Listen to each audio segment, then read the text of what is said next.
캄보디아 사태에 대한 정당 간의 해결 방법 제시가 필요한 상황입니다. 해외에서 우리 국민들이 납치, 폭행, 감금당해 목숨을 잃었고 지금 이 순간에도 기천 명이 비슷한 상황에 놓여 있습니다.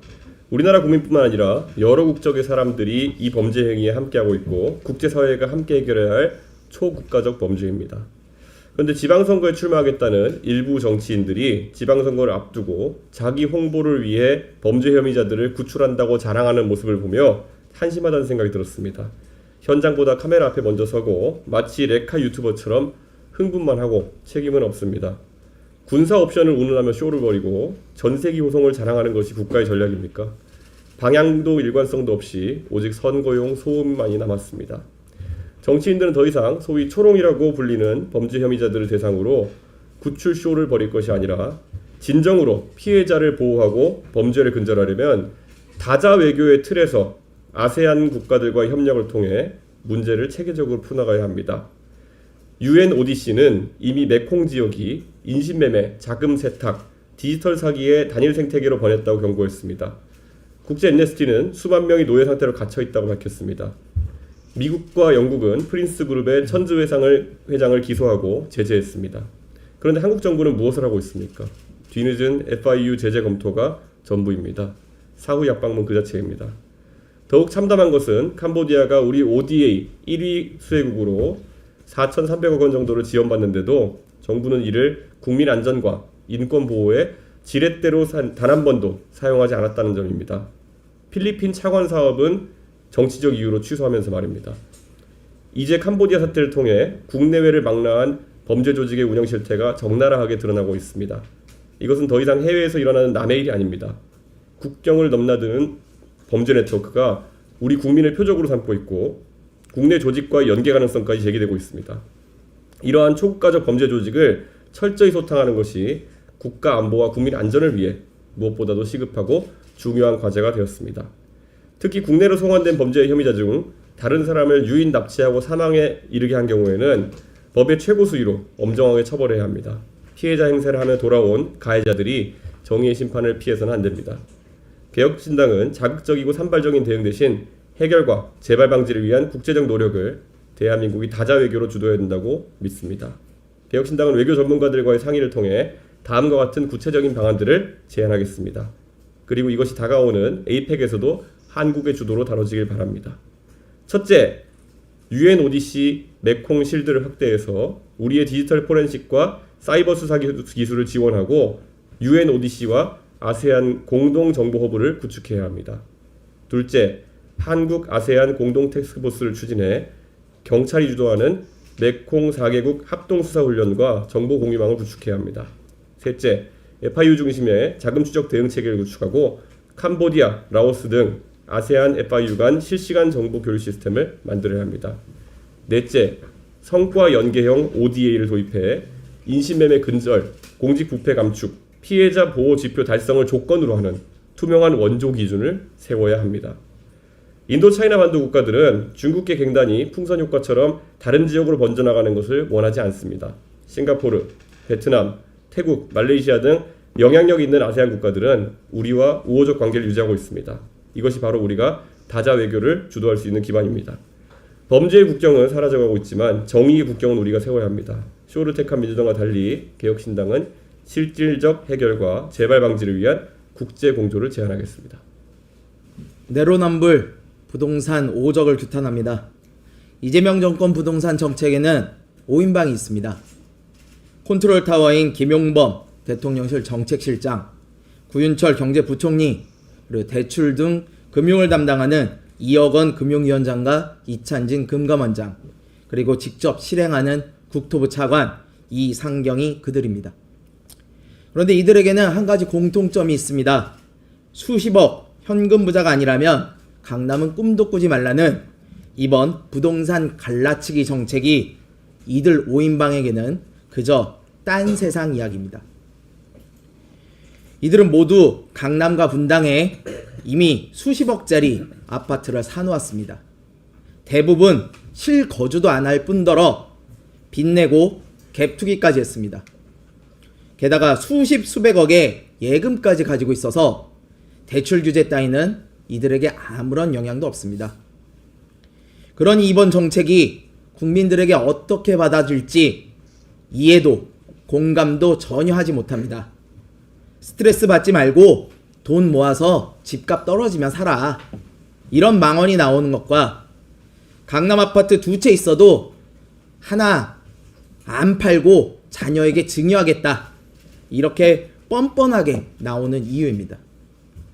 이쯤 되면 강남 아파트 팔기 싫어서 최고위 공직까지 던져버렸던 문재인 정부 관료가 오히려 양심적으로 느껴질 정도입니다. 이들을 저는 내로남불 부동산 오적으로 규정하고자 합니다. 단순히 강남 살고 재산이 많아서가 아닙니다. 나는 되는데 너는 아니다. 이런 내로남불이 문제입니다. 강력한 규제에도 나는 괜찮지만 너는 꼼짝 마라 라고 하는 파렴치함이 문제입니다. 이들이 만드는 부동산 정책에 어떻게 명의 쓰고 어떻게 설득을 할 수 있겠습니까? 그저 다른 이들의 희망을 빼앗아가는 5인조 도적대에 불과합니다. 다산 정약용 선생은 벼슬 하는 자는 백성의 거울이니 한 점 티만 있어도 나라가 어두워진다고 했습니다. 이재명 정권의 미래가 깜깜하니 한 치 앞도 안 보이는 이유인 것 같습니다. 빚내서 집 사는 건 비정상이다 그러던 장미 김병기 원내대표처럼 국민을 꾸짖고 훈계하기 전에 자신들부터 먼저 돌아보기를 바랍니다. 이상입니다. 예, 주의사 최고위원입니다. 뭐로 가도 서울로만 가면 된다. 뭐 과정이 어떻든 이렇게라도 목적한 바에 도달을 하면 다행일 겁니다. 근데 목적한 곳이 아닌 아예 다른 곳으로 가면서 돈 쓰고 시간 쓰면 최악인 겁니다. 정청래 대표의 말처럼 대법원의 예산과 인력을 늘려주는 것 자체가 보복일 수는 없겠죠. 다만 그 예산과 인력이 어디로 또 무엇을 위해 쓰이느냐입니다. 사법부의 독립성을 강화하기 위한 지원이라면 환영할 일입니다. 그러나 사법부의 판단을 정치권의 방향에 맞게 개혁이라는 이름으로 재단하려는 시도라면 그것은 지원이 아니라 압박입니다. 예컨대 서울로 향해야 하는데 부산으로 KTX 타고는 탑승비 더 냈다고 자랑하는 꼴입니다. 사법부 내부의 자정작용과 정치 세력의 이해관계에 따른 정치 공세는 결코 같은 선상에 둘 수 없습니다.